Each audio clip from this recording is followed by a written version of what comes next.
Hello to my beautiful YouTube soul family. What's going on, guys? I'm just cleaning up a reading I just did. Alrighty. Yes, I do personal readings if you're interested in that. I do $35 specials there for a one question reading. It's usually about 10 minutes, or that's what the industry dictates, but honestly, I'm doing this as a psychic medium, and I use the cards as a way, that's how I communicate with the other side. It verifies what the message is for me. It verifies the messages that they're sending to me. And so, you know, I mean, like one of my Patreon soul family members, Patreon is where I'm at if you want to see the extended for this video too, by the way. Come on over, all the info is in the description box below.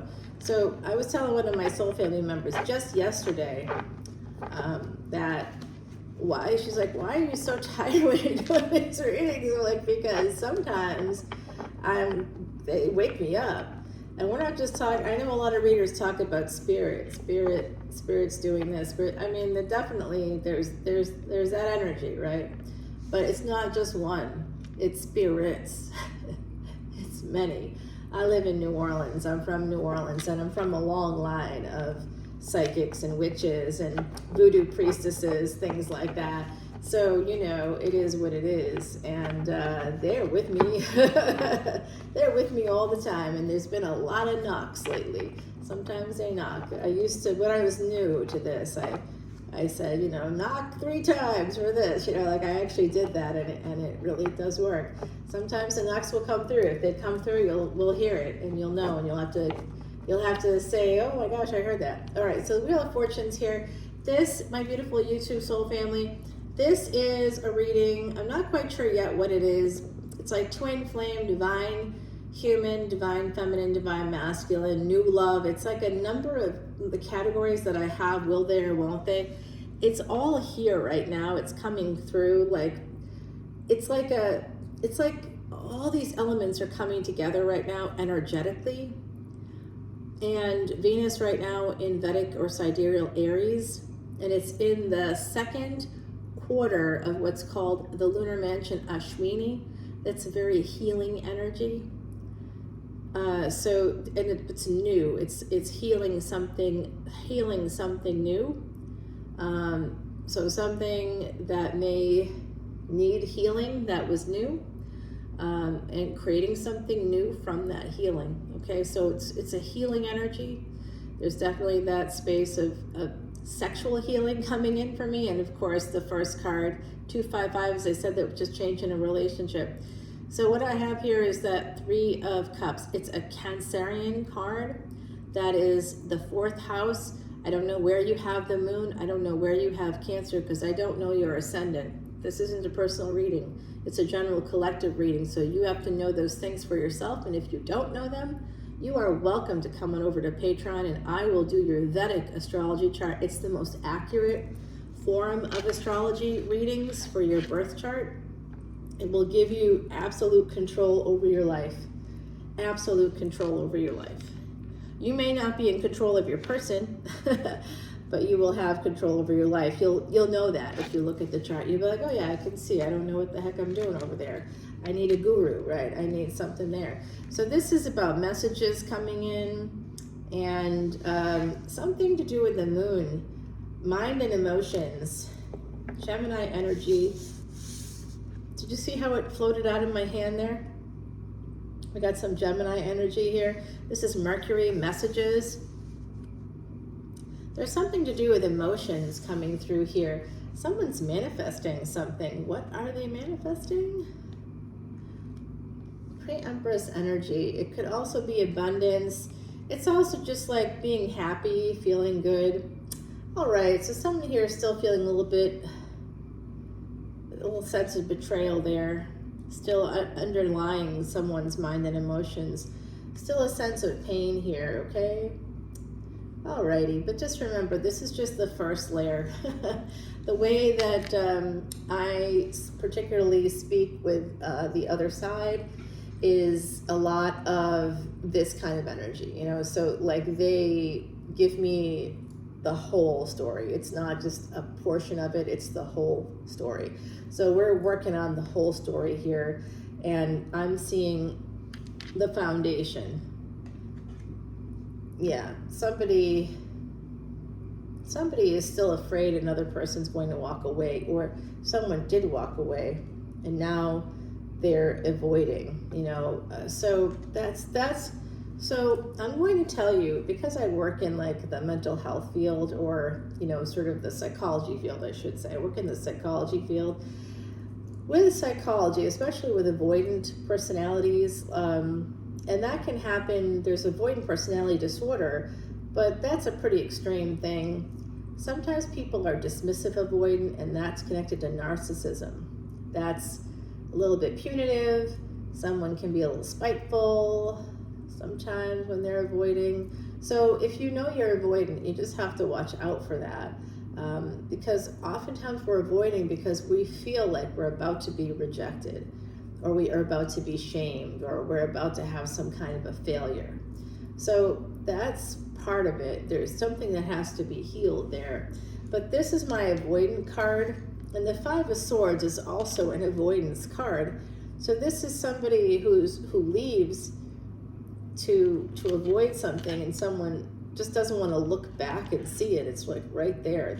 See, the bird is here. I'll show you guys. We have the Wheel of Fortune here, right? So that's good news. You see that? There's a phoenix rising in the background. Death is right there. It's like an imminent thing. Someone's in pain. This is like a person who's sort of talking themselves out of a situation. Somebody just is not ready, for some kind of level of commitment here, and they're sort of avoiding. And avoidance isn't like, oh, and then we have this Hermit energy, okay? So this is healing. Healing the pain is really, really important. And whatever this is, it could be you, right? So whoever's watching this could be someone here is having trauma responses. You may be having that. This is an important message coming through because it's here. So with love situations, particularly connected to sex and love, anything that, like for sex, you might be like okay with communicating about it or whatever, but then when emotions get involved, you're like, whoop, and this Magician's one that's going to disappear. But that's about, I got to disappear. I got to get out of here. I got to leave. I got to stay single. This can't happen. It says, because they're going to leave me anyway. They're going to cause me pain. They're going to leave me. I see, this pattern in communication, whatever. So it's like avoiding this pain. This is showing me your psychological foundation. This is all 8th house energy. I have a stellium in the 8th house, guys. So this is why I'm seeing this. Every reader has their own thing. Behind this Wheel of Fortune, by the way, is this passion. There is this energy of having a victory, even if something has not gone well. Like I'm seeing something may not have gone particularly well because of two people here that could be avoidant. Now look what's coming in. After there's some healing, 828 there, soulmate energy, there's some new passion coming through. So someone was afraid of that. Someone was afraid of that happening. Someone was afraid of a person like juggling them. And that's ultimately that fear of rejection, aka a fear of abandonment here. And then we have the 8 of Cups. So it's just like that. Like someone's going to have sex with me and then leave me, and or someone's out there going, I kind of wish that they would do that. Please go. I hear you. I know who you are. I can hear it. 8 of Cups and the 8 of Swords. Double 8s. That is a kind of abundance. And even though it's like somebody moving towards, it's really somebody moving towards a space of commitment because they feel so trapped in their own head. They feel trapped in their own head. But then there's this opportunity that they've been manifesting. So despite their fears, despite your fears, there is an opportunity coming in that you have manifested. And if you are single, I think this is going to, this is love. Okay, I like that a lot, guys. I love it, in fact. I love love. Yeah, if you saw my Venus placement, you'd know why. Yeah, love is like sort of a big thing for me. And it's not just love, it's love with an Empress. What's up? You could be the Empress. Love is coming towards you, or you're moving towards love. Very healing energy. Empress and the Star. So there is definitely somebody here. There's Aquarius energy. We've got Pisces. We've got Cancer. We have Gemini coming out. Virgo here. Certainly Taurus and Leo. The Empress is on the Strength card. So the Empress is not just Taurus. It's also Leo. It's Venus in Taurus. That's true. It could be a Venus-Sun conjunction, because that's the Strength card. That represents the Venus-Sun conjunction. Venus-Sun conjunction is what we have right now, actually, in the cosmos, where Venus is combust because it's close to the Sun. A conjunction is anything between like 5 to 15 degrees. Planets can be conjunct. And when they're conjunct, especially anything conjunct with the Sun, they become combust. That just means invisible. You know, astrologers will say, oh, their powers are diminished. No, they're not. Okay, because it doesn't matter if the light is on or the light is off. You as a person, right? Your powers are not diminished. Who you are isn't diminished because it's nighttime or because the lights are on or off. That's like a very kind of sophomoric view of it, like almost like something a toddler or an infant might believe, something like that. You know, like, oh, scary, the lights are off, I don't know who I am anymore. You know, but when you've established your identity, when you know who you are, like Venus spent 10,000 years inside of Siva in sort of the Vedic traditions, that's the narrative. We think of planets, grahas, as people. When a person has that level of patience, they become a guru. Venus is the guru of the underdog.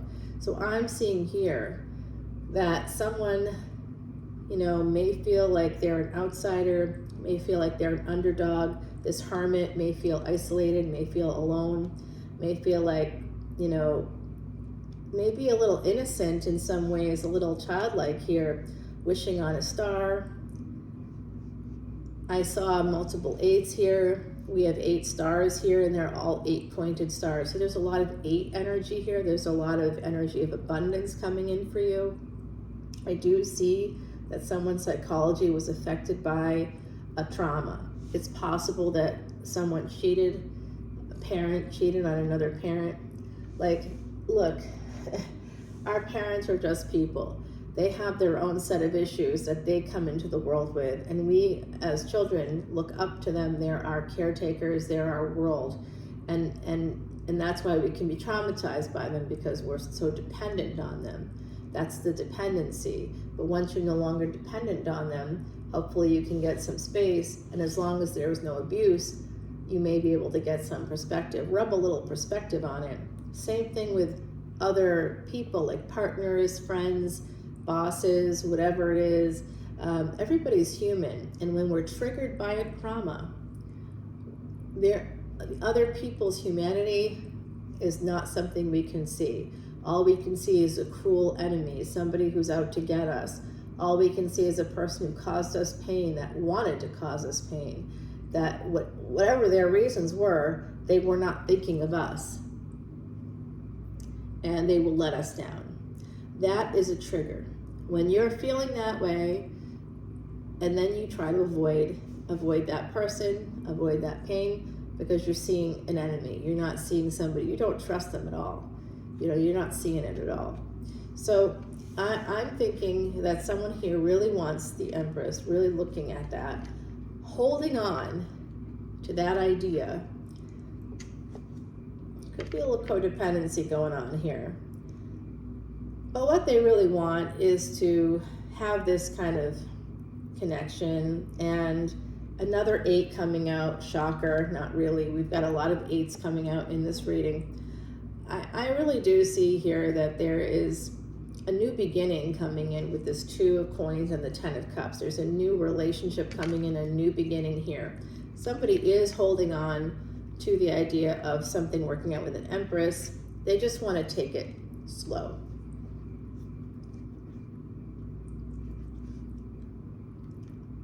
slowly moving towards love. Cancer energy, Sagittarius energy. This is a happy second marriage, a second chance at love. This could be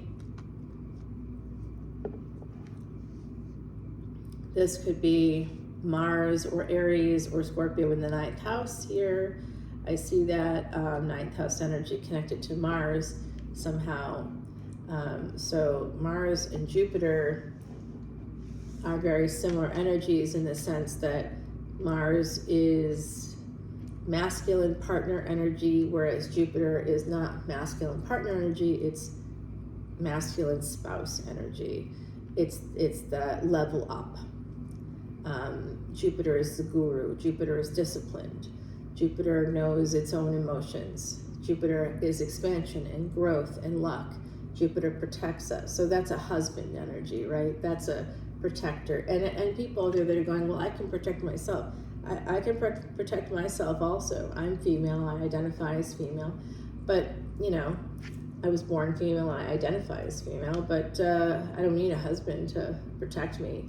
But that is what a husband would do, right? Like that is, I still have less muscle mass than a male. So, you know, it is still nice to have a man there if that's what you like, if that's what you want. I don't need it. I know how to defend myself. I know how to use weapons, you know, I know Krav Maga, you know, we can go on and on. But ultimately, you know, this is the husband energy is Jupiter. What's the wife energy, you're asking? The wife energy or the feminine partner energy is Venus. Doesn't mean that Venus is a female planet, by the way.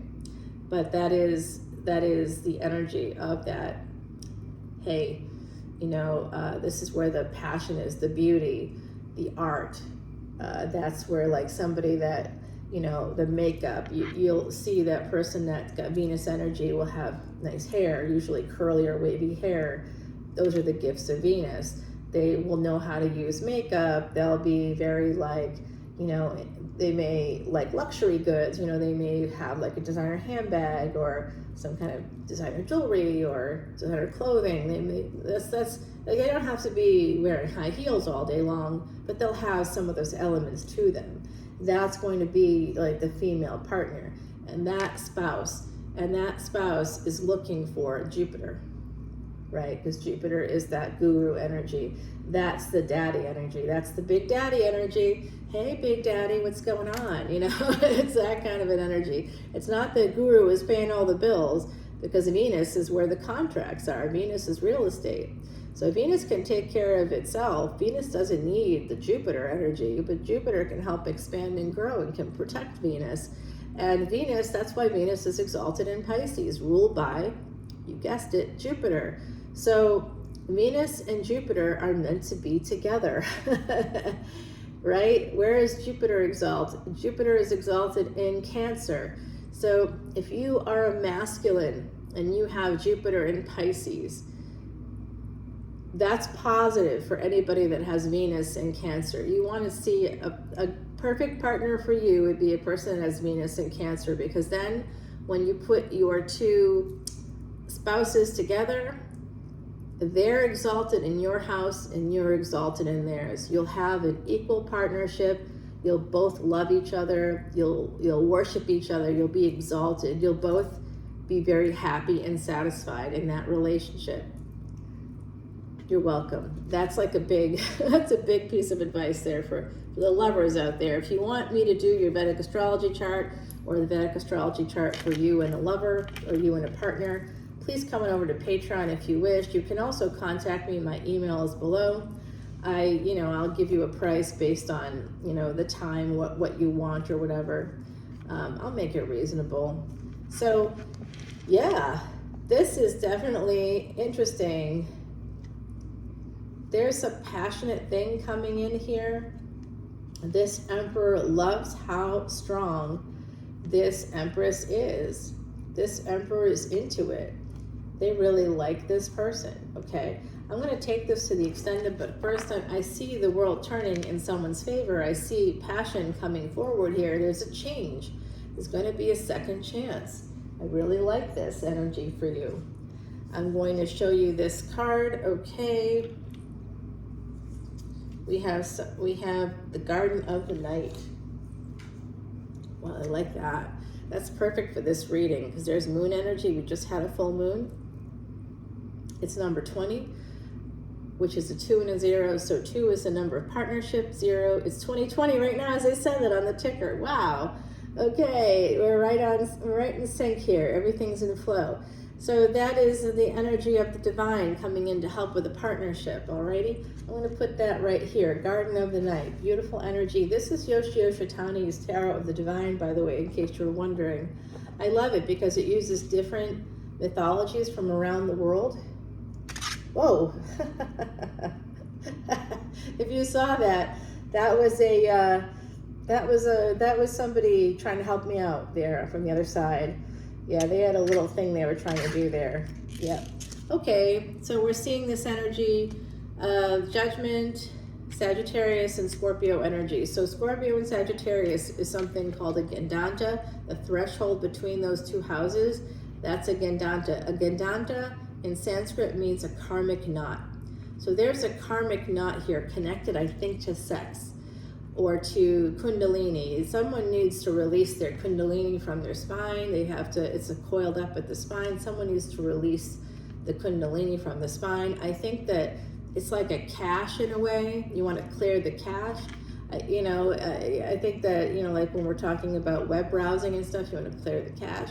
It's like that is something that could be a blockage here that needs to be blocked. There's something that needs to be healed. I think there's something that needs to be healed. That's why we got the Garden of the Night here. And that's what the other side is telling us too. There's a big transformation coming as well. And I do think it has to do with some sexual energy that could have to do with karma between the two of you. Some kind of a karmic thing. Yeah, once again, we're really hitting on that energy of basically some sexual energy. There's going to be a reunion. There's going to be a second chance here, I think, for two people. At least for one person that wants a second chance, you're going to get it. If you want a second chance in a relationship, you will get it. You know what? It went right off the board, but it landed on the Page of Wands. So this is definitely a new passionate opportunity. Page of Wands to Knight of Wands also, by the way. So when I did see an Emperor coming up in the future here in the deck. So let me take this over to Patreon, guys. I will see you over there. You're welcome to follow me. Again, contact me if you'd like me to do your chart, your lover's chart, your partner's chart, whoever you're obsessed with chart. just have to know their birth date, time of birth, and the place of birth. And then we can check on your compatibility. Guys, I'm really excited for you. I'll see you all very soon. Mwah. Bye now.